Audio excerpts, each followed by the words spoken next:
মারছে, দুষ্টুমি করলেই মারছে। শাসন করছে কেন?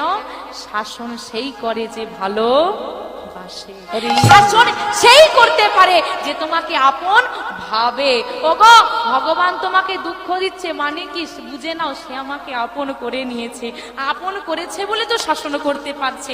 মা জানে আমি ছেলেকে যতই মারি সে আমাকে মা বলে ডাকবে, সে আমাকে ছেড়ে যাবে, তাই তো মা শাসন করতে পারে।